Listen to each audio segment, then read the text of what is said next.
Bueno, están viendo a nuestra protagonista de La Paz Mediática, este proyecto de la Fundación Cultura Spa, sobradamente conocida por todos. Queremos reclamar hoy parte de su figura, de su obra, y queremos estar con ella, con Julieta Dobles, porque además va a estar leyendo poemas dentro de muy poquito, porque se apunta a todo. ¿Que quién es? Bueno, pues la mujer de la eterna sonrisa. ¿Quién va a ser? Poeta, escritora, educadora, 5 veces ganadora del Premio Nacional Aquileo Echevarría, ganadora también del Premio Magón, filóloga, bióloga también, y tiene, además de muchos premios y reconocimientos, tiene muchísimas publicaciones. Ella dice que la poesía la encontró y la conquistó, y tiene un número muy especial que después se lo vamos a contar. Julieta Dobles, muchas gracias por estar con nosotros. Ay, muchas gracias por haberme invitado a participar en este programa. Yo creo que es importante, sí, muy importante lo que están haciendo ustedes, visibilizando las figuras de la cultura, que cada día esta cultura de masas olvida fácilmente la cultura y las personas que la hacen, dándole prioridad a cosas que no tienen mucha importancia, pero bueno, así es la cultura de masa nuestra, ¿verdad? La cultura es parte del tejido de una sociedad, de una comunidad. Claro. ¿Qué es la cultura? Yo creo que es lo que se crea con base en lo que somos, en lo que somos fundamentalmente. Por eso es tan importante. Y se está renovando y se está enriqueciendo y se está movilizando todo el tiempo. La cultura es dinámica, como la lengua también. La lengua es la parte oral de esa cultura, ¿verdad? O escrita. Y ahora, por ejemplo, en la academia, pues ya no se hablan de vocablos fijos, sino de acuerdo al uso. Claro. Hay una dinámica de acuerdo al uso. Y lo mismo ocurre en la cultura. Estamos siempre en camino de perfección, o más bien no de perfección, sino en camino de conocimiento de nosotros mismos. Bueno, nunca dejamos de aprender. No, nunca. Usted siempre ha dicho que siempre que tenga algo que decir lo va a decir y que nunca se va a callar. Pues sí, en algún momento lo dije, me imagino. Porque yo no me callo, no. No, porque no hay que callarse. No. Y a la hora de escribir poesía. Tampoco, lo que pasa es que hay que saber decirlo, ¿verdad? Ay, eso sí. Requiere una forma. ¿Cómo una puede ser filóloga y bióloga? Bueno, yo empecé con biología porque yo amo la naturaleza y quería descubrir un poco los secretos, cómo funcionaba la naturaleza, tanto la vegetal como la animal. Pero al mismo tiempo siempre escribí. Desde que tenía 5 años o 4 años, mi madre me leía poesía. Más que leer, la declamaba, porque ella era una magnífica declamadora. Ella era maestra y en esa época a las maestras en la normal, allá en Heredia, se les enseñaba a declamar poesía, a decir la poesía para sus estudiantes, que es la forma como enamora la poesía a los niños, oyéndola. Entonces, mamá nos las decía a nosotras, a las 5 hermanitas, y claro, nosotros nos fascinábamos y nos la aprendíamos. Poemas que no eran infantiles, poemas de Rubén Darío, de José Martí, de Juana Ibarború, de Alfonsina Storni, de Gabriela Mistral, que eran sus poetas preferidos, los posmodernistas. Entonces yo, igual que mis hermanas, nos aprendíamos los poemas. Lo que pasa es que la única que salió escritora fui yo, pero todas aman la poesía y son mis fans. No hay mejor fan que la familia, ¿no? Sí. Y entonces, bueno, hoy día, bueno, ya en esa época, a pesar de que yo entré a biología, me encantaba la poesía, y cuando tuve oportunidad de estudiar una maestría, cambié a literatura. Estuve 15 años de bióloga y después enseñando biología, y luego me pasé a literatura. Entonces fue cuando tuve oportunidad de sacar una maestría y entrar a trabajar ya como profesora en la Universidad de Costa Rica. Le voy a decir un número, ya que estamos en esa época. 5.576. ¿Recuerda este número? Era su número de universitaria. No era. ¿No era? Era el 6673. Ah, pues nada, lo habían... 6673. Me lo habían pasado mal. Ese era mi carnet. Sí, porque entonces, en esa época he leído que uno podía cambiar de carrera, ¿verdad? Y usted por eso también. Ah, sí. Bueno, ¿Sí? éramos, cuando yo entré a la universidad, Ajá. éramos 6673. Ajá. 6673 estudiantes. Estudiantes. Porque todavía no había numeración por año ni nada, Ajá, ¿verdad? Éramos claro. muy pocos. Entonces, si uno quería estudiar otra cosa o probar una carrera diferente, pues uno se pasaba y ya está. Y ya está. No era ningún problema. Yo me metía primero a tratar de estudiar filología y lingüística, pero no me gustó.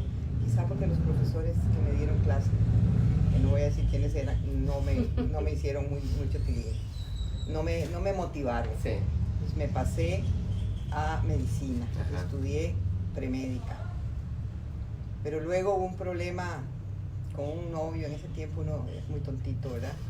Y el novio me dijo que él no se quería casar con una médica. Entonces yo dije, bueno, voy a ver qué busco.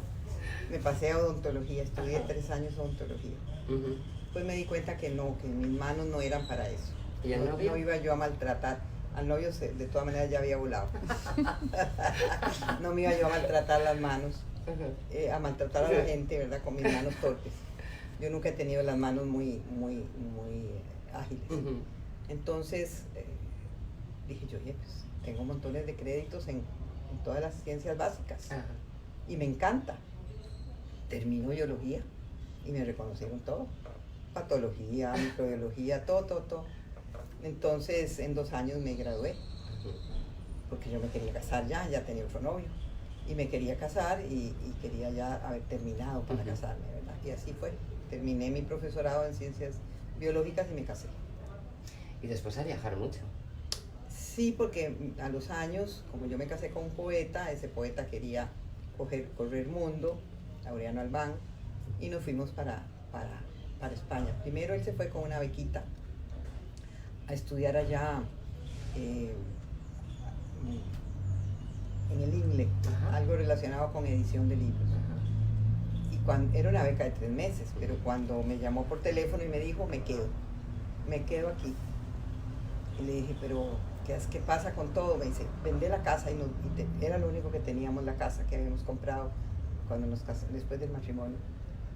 Y la vendí fácilmente en dos pagos, porque en ese tiempo el colón estaba a muy buen nivel, ¿verdad? Me dieron 250,000 colones, eso fue lo que me dieron por la casa, y otros 250,000 después. Y con eso pagué los pasajes y vivimos en España como 1 año, hasta que mi marido decía que le iban a dar un puesto que nunca le dieron. Uh-huh. Y entonces ya la cosa se puso más difícil, pero él estaba ganando premios allá. Uh-huh. Ganó el Adonais, después ganó otros premios importantes.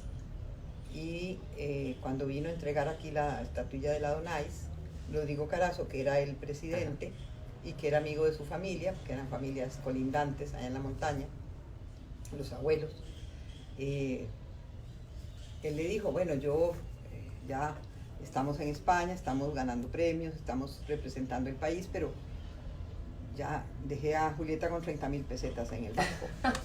Entonces él le dijo, bueno, te voy a nombrar, y lo nombró agregado cultural. Uh-huh. Con $500, pero Wow. Era suficiente, era un platal allá en Bueno, España en esa claro. época, porque la peseta estaba bajísima. Estaba fatal. Era en los años 78. Fíjese, comenzando Entonces, la democracia. Sí, a nosotros nos tocó toda la transición. Uh-huh. Y todo, fue una época muy interesante. Qué interesante, sí. Y entonces nos quedamos en España un tiempo más, con el otro gobierno ya le subieron, lo pusieron ministro consejero, etcétera. Bueno, ya es una larga historia. Después nos trasladaron a Nueva York como delegados alternos, el segundo delegado alterno era mi marido, y entonces eso nos dio oportunidad de entrar a la Universidad del Estado de Nueva York becados, porque tuvimos la suerte de que la persona que nos atendió en la universidad para estudiar filología española era el director de tesis del traductor nuestro, Uh-huh. al inglés. Entonces nos invitaron a participar como escritores y hacer la carrera de lenguas hispánicas. Uh-huh. Entonces yo me apunté rapidito, ¿verdad? Claro. A mi marido le costó más porque él trabajaba, él era el que trabajaba. Claro.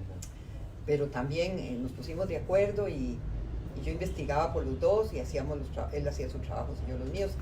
Eso, a esa etapa ya de posgrado es investigar. Claro. Entonces así pudimos sacar la maestría. Claro. Y no sacamos el doctorado porque se acabó el gobierno. Porque ya sí, teníamos ¿no? aprobado, no, ya Claro. teníamos aprobado hasta Claro. el tema de la Claro. tesis y todo. Fíjese. Pero bueno, eso me permitió después venir a trabajar a la Universidad de Costa Rica, que era lo que yo quería. Sí. ¿Qué tiene de especial ser educadora? Ah, es bellísimo. Cuando yo estudié, y a mí me decían, para profesora, yo decía, no, profesora no. Pero cuando me hicieron el test de vocacional en la Universidad de Costa Rica, que en aquel tiempo lo hacían a todos los estudiantes, ahí me dijeron, usted es educadora. Y además, su facilidad está en las letras, me dijeron. Yo dije, pero a mí me encantan las ciencias también. Eso no es ningún problema. En realidad yo fui muy buen estudiante siempre. Incluso ya cuando tenía hijos, que fue la segunda carrera, allá en Estados Unidos, ellos, bueno, me ayudaban mucho, claro, los chiquillos en fin de semana todos tenían trabajo para ayudar en la casa. Pero además yo andaba estudiando con un aparato de estos que se ponían en la faja. Y con unas orejeras grandotas de esas ¿verdad? Y entonces los chiquillos me decían la mamá rockera. Pero lo que yo oía no era rock, eran las materias de las estudio, materias. mientras iba lavando trastos con mis iba escuchando. Claro. Qué bueno. Sí, es que lo que queremos para lograrlo hay que trabajarlo. Y lo que haga falta, ¿verdad? Lo que haga falta. Lo que haga falta. Además de algo que la apasiona, que es ser educadora, yo sé que hay una palabra que le gusta mucho, que es tallerista. Ah, sí. Es que yo empecé mi labor ya de poesía profesional, digamos, porque aunque siempre escribí, yo escribía, cuando estaba niña, yo escribía por diversión, por gusto, pero ya cuando pude entrar al Círculo de Poetas Costarricenses, que fue en el segundo o tercer año de la universidad, yo entré al taller literario del Círculo, que lo había fundado Laureano Albán aquí en San José, y que venía de Turrialba, del grupo de Turrialba, que tenían el primer taller que se hizo, que fue con Jorge de Bravo, Laureano Albán, Marco Aguilar, Carlos Enrique Rivera y muchos otros. Entonces, este taller que vino después de San José, fue el primer taller del que yo participé. Y ahí aprendí muchísimo, porque ya no era que uno lee el poema y le dice, ay, sí, qué bonito, muy bien, sigue escribiendo. No, vamos a ver qué está bien y qué no. Y cuáles son las fortalezas y cuáles son las debilidades del poema para ayudar verdaderamente al que está empezando. Y esa labor me la hizo a mí el taller del Círculo de Poetas, que no había maestros ahí, porque en realidad todos éramos de las mismas edades, pero ellos, los Laureano y Jorge, venían de otro taller de Turrialba donde habían aprendido mucho con un profesor que les ayudó. Entonces fue muy lindo eso, porque ahí fue donde yo me di cuenta que un muchacho joven que empieza a escribir y no tiene quien le diga, mira, esto está muy bien, pero esto no, esto está perfecto, pero esto hay que corregirlo, hay que cambiarlo, hay que ponerlo diferente. Si no hay eso, ¿cómo creces? Claro. ¿Cómo creces? Claro. No puedes crecer como poeta, ¿verdad? Sino repetir los mismos lugares comunes de otros poemas anteriores.